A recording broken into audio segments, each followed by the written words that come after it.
Updated at 10:30 a.m. Eastern Time. Mary Wilson, one of the co-founders of the Supremes, died Monday at the age of 76, her publicist announced. Wilson passed away suddenly at her Henderson, Nev. home, the singer's longtime friend and publicist Jay Schwartz said in a statement. No cause of death was given. Wilson was a trendsetter who broke down social, racial and gender barriers, Schwartz said in his statement. Wilson was born March 6, 1944, in Greenville, Miss. Not long after her birth, her parents headed to St. Louis and then Chicago for better opportunities but separated soon after. As a 3-year-old, Wilson was sent to Detroit to live with her aunt and uncle. As she told the Wall Street Journal last May, she believed that they were her biological parents for much of her childhood, until her mother arrived in Detroit when she was 10. She lived in the Brewster Douglass Projects, where she met fellow singers Diana Ross, Florence Ballard and Betty McGlown. By the time she was 15, they had become a group called the Primettes. Ross coaxed her former neighbor, Smokey Robinson, to introduce them to hitmaker Berry Gordy and his Motown label, but Gordy thought they were too young to sign. The teenagers refused to let that stop them. They hung around his Hitsville, USA studio until he let them appear on other people's records, doing hand claps and backing vocals. With singer Barbara Martin replacing McGlown, they finally signed with Gordy's Motown label as the Supremes in 1961. When Martin departed in 1962, the group carried on as a trio, releasing its debut album, Meet the Supremes, in December of that year. In 1967, Gordy replaced Ballard with Cindy Birdsong, and renamed the group Diana Ross and the Supremes.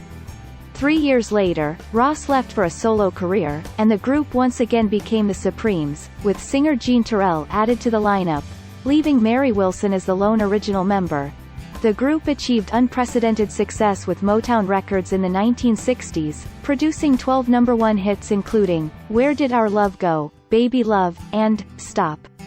In the Name of Love. In 2006, Wilson explained to NPR's News and Notes that in 2001, she had gone back to school to get an associate's degree after her long and stellar career in the music industry.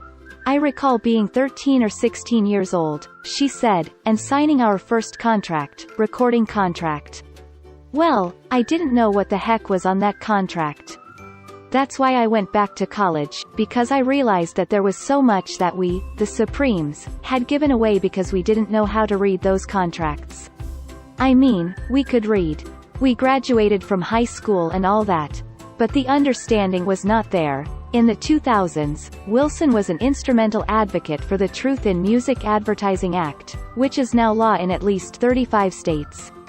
The legislation ensures that a name of a famed legacy musical group, like the Supremes, cannot be used by a group of performers unless it includes at least one member of the original act. Wilson was very proud of her activism, as she told News and Notes.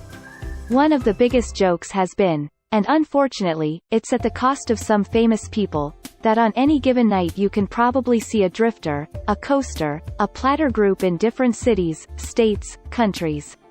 And they have no affiliation with the original recording members. We wanted to make the public aware that they're being defrauded, and also that it's taken away the livelihood of some of the groups who are, a lot older, she continued. Her goal, she explained, was to prevent artists, in their twilight years to have to see their legacies, the history that they've made, being destroyed. Berry Gordy said in a statement to NPR, I was always proud of Mary. She was quite a star in her own right, and over the years continued to work hard to boost the legacy of the Supremes. Mary Wilson was extremely special to me.